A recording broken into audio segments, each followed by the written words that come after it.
En Totus Podcast encontrarás contenido de diversa índole que seguro te va a proporcionar esos minutos de entretenimiento que nunca están de más. Desde que Internet y las redes sociales se volvieron parte de nuestra vida cotidiana, la humanidad ha logrado hitos impresionantes. Acceder al conocimiento universal en segundos, estar en contacto con cualquier persona en cualquier parte del planeta y discutir como si estuviéramos en una taberna del siglo XVI, pero con memes. Hola, José. Buenas, Antonio. Porque si algo nos ha regalado Internet, además de vídeos de gatitos y tutoriales imposibles, es la posibilidad de opinar sobre absolutamente todo sin tener repajolera idea. ¿Y qué pasa cuando discutimos sin pensar demasiado? Pues que comenzamos a usar razonamientos que, a primera vista, suenan lógicos y hasta convincentes, pero no lo son. Estos atajos mentales, que todos usamos sin darnos cuenta, pueden dejarnos en evidencia. Y a este tipo de trucos argumentativos le vamos a dedicar este episodio de Totus Podcast: las falacias lógicas.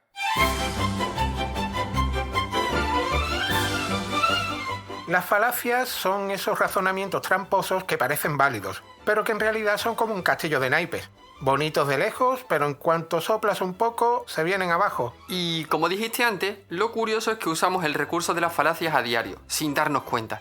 En otros ámbitos se recurre a las falacias con total conocimiento de causa. En política, en la publicidad, en las tertulias de televisión y, por supuesto, en las conversaciones con el cuñado de turno. ¿Qué te parece si empiezo yo explicando una de las falacias más comunes? Pero ¿tú qué vas a explicar? Si a ti lo único que se te da bien es contar aburridas historietas del Vaticano y de los papas. Oye, habráse visto tamaña insolencia. Lo que acaba de hacer José es lanzar un ejemplo de una de las falacias que más se suelen usar. Este tipo de falacia se denomina ad hominem y se usa para evitar el debate, desviando la conversación con ataques personales. En este ejemplo, José, en lugar de responder a mi propuesta, se mete conmigo usando mi afición por las anécdotas vaticanas. Pero que yo tenga esta afición no tiene nada que ver con que pueda explicar bien una falacia. Esto es muy habitual verlo en el ámbito político, por desgracia. En vez de centrarse en los temas importantes, se pierden en ataques personales que no resuelven nada. Es más, solo consiguen crispar más el ambiente. Lamentablemente, si lo siguen haciendo es porque el método funciona. Vamos con otras de las falacias más comunes. Antonio, presta atención a la siguiente pregunta que vamos a escuchar. Sin ánimo de lucro, una pizza, una tortilla de patata, o una pizza. ¿Tú qué prefieres? Sin ánimo de lucro, una pizza o una tortilla de patata. ¿Me entiendes, no? Hombre, sin ánimo de lucro, ¿tú qué prefieres, José? Estamos ante un caso de falacia del falso dilema o falsa dicotomía. Consiste en presentar una situación como si solo hubiera dos alternativas posibles, cuando en realidad existen más opciones o matices. En este caso, la pregunta implica que solo puedes elegir entre pizza o tortillas de patatas. Pero a lo mejor yo prefiero comer las dos cosas o elegir otra comida, o no elegir ninguna porque no tenga hambre en ese momento. Reconozco que he usado mucho este tipo de falacia con mis hijos cuando eran pequeños. Por ejemplo, en vez de preguntarles si querían fruta, que siempre me decían que no, les decía, ¿queréis plátano o manzana? Y aquí el uso de la falacia me fue bastante útil, porque terminaban comiendo fruta, que era el propósito. Es que cuando hablamos de falacias lógicas, es común pensar que su uso siempre está asociado a la manipulación o la mala intención. Sin embargo, esto no es necesariamente cierto. En el ámbito educativo o familiar, como en el ejemplo que acaba de citar Antonio para que sus hijos comiesen fruta, es frecuente usar el falso dilema para simplificar decisiones complejas y guiar a alguien hacia una opción que sabemos que es beneficiosa. De la misma manera que ocurre con las falacias lógicas, hay otras estrategias comunicativas que suelen tener connotaciones negativas, y no siempre tiene por qué usarse con malas intenciones. Seré curioso, ¿de qué otra estrategia comunicativa podríamos estar hablando? Pues, sin ir más lejos, de la demagogia. Tradicionalmente, la demagogia se asocia con líderes que manipulan a las masas mediante discursos emocionales, o con promesas exageradas o apelaciones a los deseos y miedos de la gente. Sin embargo, incluso esta figura puede tener un propósito que no sea necesariamente negativo. Es verdad. Ahora que lo dices, yo mismo como profesor uso la demagogia para motivar a mis estudiantes. En plan, el esfuerzo que estáis haciendo para obtener buenos resultados os va a ser muy útil para el futuro. Ese es un ejemplo muy claro de demagogia positiva, por decirlo así. Tu finalidad no es que la gente te vote o que odie a un adversario, que es lo que se suele hacer en el terreno político e incluso en el comercial. En este caso, José está valiéndose de la demagogia para infundir confianza a sus estudiantes. Claro, es justo eso, que cuando la demagogia se usa para manipular, para ocultar la verdad o para generar miedo, ahí sí se convierte en un problema. como con las falacias, todo depende de la intención y del contexto en el que se emplee. Y ya que estamos, José, ¿de dónde viene la palabra falacia? El origen de la palabra falacia no tiene mucho misterio. Es un término que proviene del latín fallacia, con 2 L's, que significa engaño, artimaña o truco. A su vez, fallacia deriva del verbo fallere, que significa engañar o hacer caer en el error. En la antigua Roma se usaba esta palabra en un sentido más general para referirse a cualquier tipo de trampa. Con el tiempo se fue acomodando en el ámbito de la filosofía y la lógica. Es que estos romanos sí que sabían. Si no hubiese sido por ellos, no tendríamos ni idioma, ni cultura, ni nada de valor. Nadie puede cuestionar su legado. Pues en lo que acabas de decir tenemos otro ejemplo de falacia lógica. La falacia de apelación a la tradición. Argumentum ad antiquitatem. Esta falacia ocurre cuando se defiende que algo es bueno, correcto o válido, simplemente porque es antiguo, tradicional o ha sido aceptado durante mucho tiempo. Se lanza sin proporcionar argumentos sólidos y, en el caso de lo que dije sobre los romanos, simplificando de forma exagerada la complejidad de la historia y la cultura.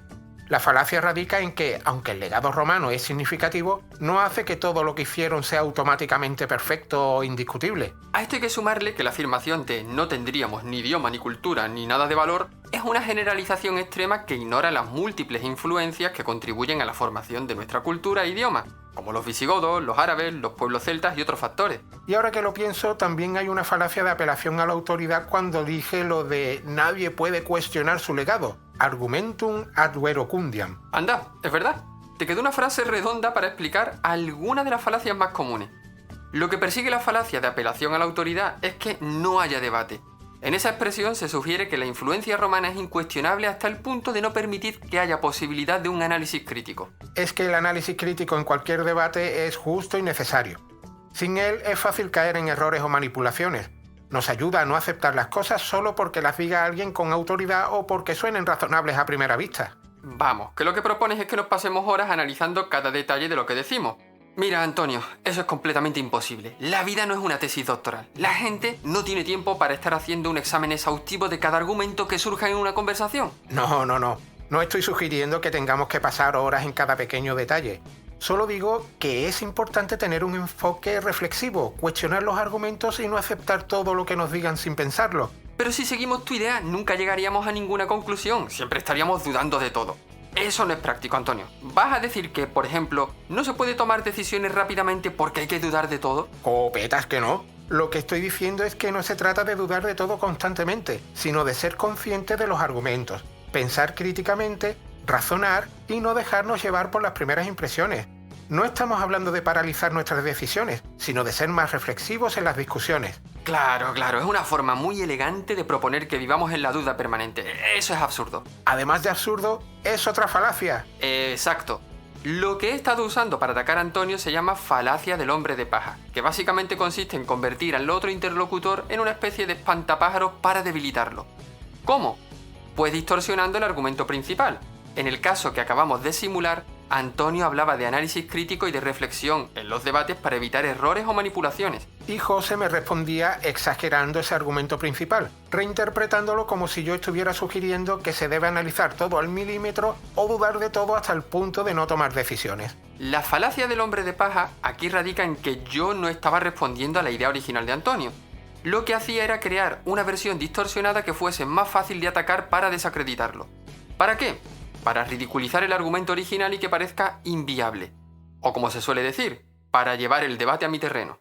De tanto hablar de falacias, argumentos, reflexiones, reinterpretaciones y debates, me está empezando a doler la cabeza. Esto pasa porque, digan lo que digan, al final discutir es malo para la salud. Lo que acaba de decir Antonio, con la simpleza que lo caracteriza, sirve como ejemplo de otra falacia.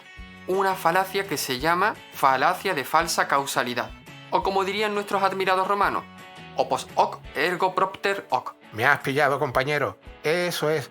La falacia, en lo que dije antes, radica en asumir que discutir es malo para la salud y que hablar de estos temas es lo que me provoca dolor de cabeza. Porque no existe una evidencia que demuestre que hablar de falacia sea la causa real del dolor de cabeza.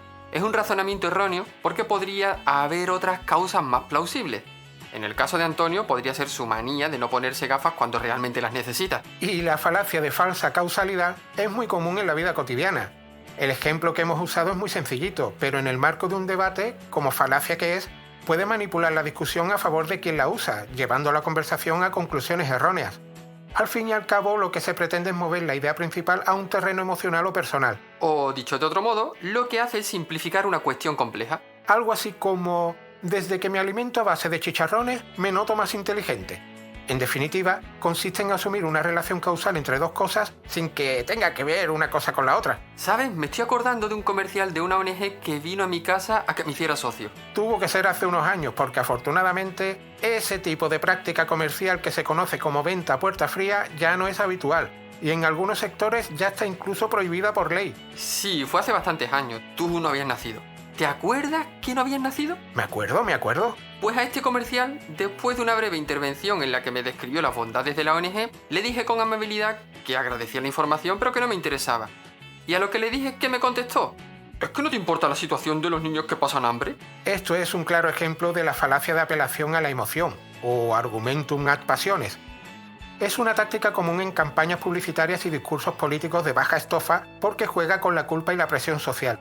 Como en el caso de este comercial, se trata de un recurso de muy mal gusto. Además, tenía un poco de falacia de falso dilema, porque reducía mi decisión a dos opciones extremas. O me hacía socio y me importaban los niños que pasaban hambre, o no me hago socio y soy un monstruo sin compasión. ¿Qué le dijiste? Le dije que claro que me preocupaba el problema del hambre infantil, pero que eso no significaba que hacerme socio de su ONG fuese la única opción o la mejor manera de colaborar. Pues con esa respuesta desactivaste las dos falacias. Primero, evitaste la apelación a la emoción, dejando claro que el problema del hambre infantil sí te preocupa y que no te ibas a dejar manipular. Y segundo, desmontaste el falso dilema, señalando que hacerte socio de esa ONG no es la única opción. Sí, la verdad es que, no sé, soy un genio. ¿Saben aquel? Por ir terminando, ya nos ha quedado claro que eso de las falacias lógicas son como trampas que se usan para desviar la conversación, evitar argumentos sólidos o para manipular las emociones en lugar de razonar. Lo malo de estas falacias es que gente sin escrúpulos se aprovecha de ellas para engañarnos, y muchas veces picamos sin darnos cuenta. Exacto. Nos hacen perder el foco de lo realmente importante y nos enredan en discursos que parecen convincentes, pero que en realidad no sostienen un debate sólido. Por eso no está de más aprender a identificarlas. Eso es, porque cada falacia esconde mecanismos de desactivación que neutralizan sus perversas intenciones y reconducen el debate. Lo hemos visto con el comercial de la ONG, cuya falacia fue hábilmente desactivada por José, separando la emoción del argumento y razonando la respuesta. Y si os atacan con una falacia de hombre de paja con la que intentan tergiversar vuestra idea, la mejor respuesta es: eso no es lo que dije, mi punto real es este. Y volver a la idea original. No permitáis que os pongan en una posición que nunca habéis defendido. Hay muchas más falacias de las que podemos imaginar, como la falacia del punto medio, la falacia circular, la pendiente resbaladiza, la petición de principio, entre otras tantísimas. Lo importante es no perder de vista la esencia del debate. Cuando detectemos una falacia, no hay que seguirle el juego a quien la usa, sino redirigir la conversación hacia argumentos sólidos y bien fundamentados. A menos que sea una conversación irreverente, como las que solemos tener Antonio y yo en todos tus podcasts. Así que la próxima vez que os lancen un argumento sospechoso, pregúntense: ¿es un razonamiento sólido o hay una trampa detrás? Porque las falacias son como ilusiones ópticas del pensamiento.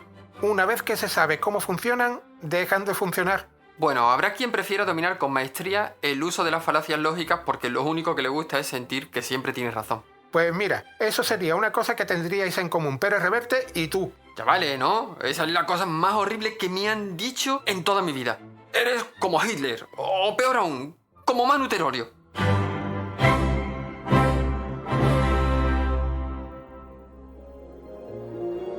Gracias por escuchar y apoyar Totus Podcast. Síguenos en la web www.totuspodcast.com y en nuestras redes sociales. Hasta el próximo programa.